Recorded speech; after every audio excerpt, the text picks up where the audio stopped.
मई के हवाले से उनका वही बयानिया है जो पहले दिन था। करप्शन पे कोई कॉम्प्रोमाइज नहीं होगा, चाहे कोई हुकूमती शख्स हो, कोई वजीर हो, कोई MPA हो, कोई MNA हो। अवाम ने हमें मेरिट के लिए और एहतसाब के लिए जो है वो वोट दिया है। हम मुहब्बे वतन जमात हैं, हमारे साथ करोड़ों मुहब्बे वतन पाकिस्तानी जुड़े हुए हैं। जो लोग मीडिया पे सियासी तनकीद करते हैं उनको दहशतगर्दों से ना जोड़ें।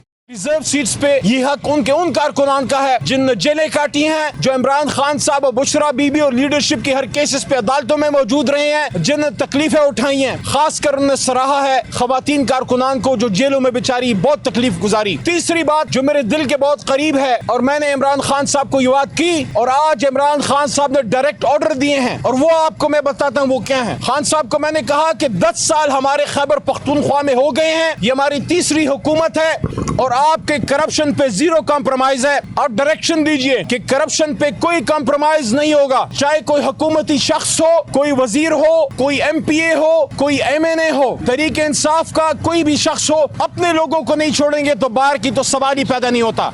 और इसी वजह से इमरान खान साहब ने आज बैरिस्टर सैफ जो हमारे खैबर पख्तूनख्वा के इंफॉर्मेशन के ओहदे पे एज ए मिनिस्टर ड्यूटी दे रहे हैं, उनको इमरान खान साहब ने मेरे कहने पे डायरेक्ट ऑर्डर्स दिए हैं कि आप अली अमीन खान गंडापुर और ब्रिगेडियर मुसद्दिक अब्बासी साहब जो वहाँ एहतसाब को देख रहे हैं कि आप वहाँ करप्शन के पीछे जाइए और जो शख्स भी करप्शन कर रहा है, कमीशन खाता है, चाहे हुकूमती हो या कोई और हो, सियासी बुनियाद पे नहीं, लेकिन जो शख्स करप्शन करेगा ये खातिर जमा रखे, भूल जाए ये बात कि वो हुकूमत में बैठा है, कोई MPA है, MNA है या कोई हुकूमती शख्स है, उसको छोड़ा जाएगा। क्योंकि अवाम ने हमें मेरिट के लिए और एहतसाब के लिए जो है वो वोट दिया है। बहुत खुशी हुई आज इमरान खान साहब को उन्हीं चीजों पे उसी तरह पक्का खड़ा होते हुए देख के कि करप्शन पे कोई कॉम्प्रोमाइज नहीं है। 9 मई के हवाले से उनका वही बयानिया है जो पहले दिन था कि ना मैंने कॉल दी और ना मैंने किसी को कोई जगह बताई है 9 मई के हवाले से कि आप 9 मई के दिन जाके यहाँ एहतजाज करें या वहाँ एहतजाज करें।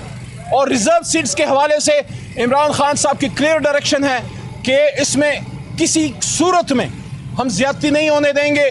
ये कारकुनान का और हकदारान का हक है, जिसका हक है उसको दिया जाएगा इंशाल्लाह। और आखिर में एक बार फिर ये बात करना चाहता हूँ, हम मुहब्बे वतन जमात हैं, हमारे साथ करोड़ों मुहब्बे वतन पाकिस्तानी जुड़े हुए हैं। जो लोग मीडिया पे सियासी तनकीद करते हैं उनको दहशतगर्दों से ना जोड़ें। डिजिटल टेररिस्ट की जो इस्तिलाह मुतारफ कराई गई है उनको कहना चाहता हूँ, दहशतगर्दी में और तनकीद में फर्क है। लोगों की जबाबंदी नहीं होनी चाहिए। हाँ, जो लोग रियासत के खिलाफ हैं, जो इस्लाम के खिलाफ या हमारे इदारों पे हमलावर होते हैं, उसके खिलाफ हम सबका बयानिया एक है।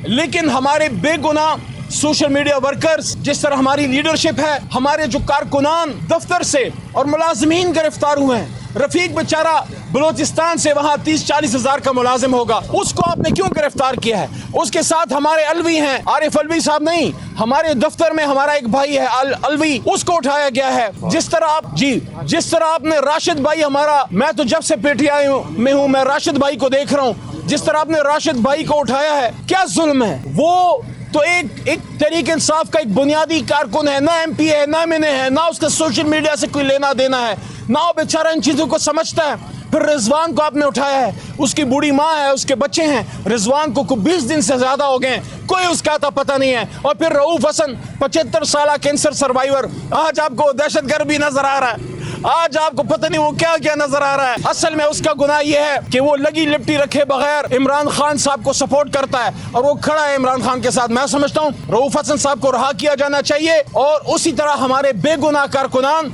और दफ्तर के मुलाजमीन जिनको उठाया गया है, इससे रियासत की कोई खिदमत नहीं होगी। जो बच्ची अरूबा को उठाया गया, आप मुझे बताएं, छोटी निहत्ती बच्ची से रियासत को, हुकूमत को क्या कुछ संगीन खतरात थे? अदालत ने छोड़ दिया, क्या इज्जत रह गई आपके मुंह पे? अदालत ने तो आपके 11 लाख कहते हैं जनाब, 11 लाख वो अकाउंट चला रही थी, वो बच्ची बेचारी किस तरह से चला रही थी अकाउंट? इसलिए हम कह रहे हैं ये मसाइल का हल नहीं है। हुकूमत को आखिरी बात करना चाहता हूँ, आखिरी बात, और ये बहुत अहम है। इमरान खान साहब ने इसको आज वाज़ेह किया, मैं मौजूद था, इंतजार पंजोथा मौजूद थे, बैरिस्टर सैफ मौजूद थे। इमरान खान साहब ने कहा हमारे आज भी वो मुतालिबात हैं, असीरान की रहाई, इमरान खान ने कहा, और हमें हमारा मैंडेट वापस दिया जाए। मैंडेट जब वापस मिलता है उसके बाद नए इलेक्शन की तरफ जाने का सोचा जाएगा। लेकिन हमारा दूसरा बड़ा मुतालबा आज इमरान खान साहब ने अडियाला में कहा है کہ اسیران کی رہائی اپنی بات آج بھی قوم کے لیڈر نے نہیں کی. عمران خان نے اپنے منہ سے لفظ عمران خان نہیں نکالا. اس نے آج بھی اپنے ورکر کی بات کی ہے, اس نے آج بھی اپنے خواتین اسیران کی بات کی ہے, اور اس نے یہ کہا ہے کہ ہمیں ہمارا مینڈیٹ واپس دیا جائے. اس لیے مصدق ملک صاحب جو حکومتی وزیر ہیں ان کا, اور یا جو خرم دستگیر صاحب ان کی طرف سے بھی مذاکرات کی بات ہوئی, میں ان سے پوچھنا چاہتا ہوں اگر حکومت مذاکرات میں سنجیدہ ہے تو پھر ملک کی سب سے بڑی جماعت پہ پابندی لگانا اور آرٹیکل 6 کی باتیں یہ کس طرح آپ کو پھر جچتی ہیں؟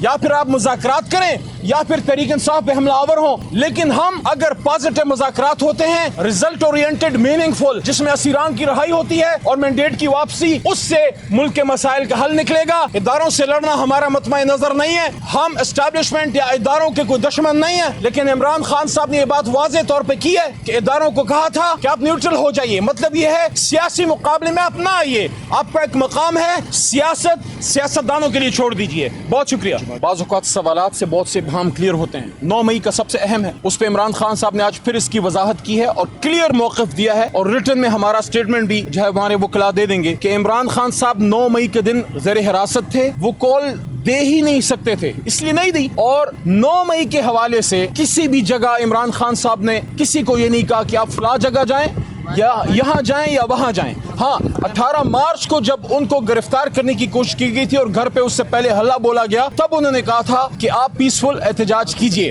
دوسری بات, جہاں تک جماعت اسلامی کا آپ فرما رہے ہیں, جماعت اسلامی کے دھرنے میں ہماری لیڈرشپ, آج ہماری 3 بجے پارلیمانی پارٹی کی میٹنگ ہے, خان صاحب کی احکامات وہاں پہنچا دیے جائیں گے. اس کے بعد وہ فیصلہ کریں گے کہ ہماری لیڈرشپ میں سے کون لوگ جماعت اسلامی کے حافظ صاحب کے ساتھ, حافظ نعیم صاحب کی بات کر رہے ہیں, اور اس کے ساتھ ساتھ سابق ان کے امیر سراج لالا, وہ سارے ادھر ہوں گے. وضاحت اچھی ہوتی ہے نا, پتہ نہیں کیا کا کیا بنا لے, تو وہاں جا کے وہ اس میں انشاءاللہ شرکت کریں گے. جہاں تک ثوابی کے جلسے کا تعلق ہے, تو ثوابی کا جلسہ انشاءاللہ پروگرام فائنلائز ہوتا ہے تو بھرپور ہوگا, اور لوگ انشاءاللہ دیکھیں گے, ایک تاریخ ساز انشاءاللہ جلسہ ہوگا. چوتھا ایک نقطہ اور بھی آپ نے پوچھا, دیکھیے فوج کے حوالے سے, اسٹیبلشمنٹ کے حوالے سے جو بات آپ نے کی ہے, ہمارا ادارہ ہے, عمران خان صاحب نے ہمیشہ یہ بات کی کہ فوج مضبوط ہوگی تو پاکستان مضبوط ہوگا.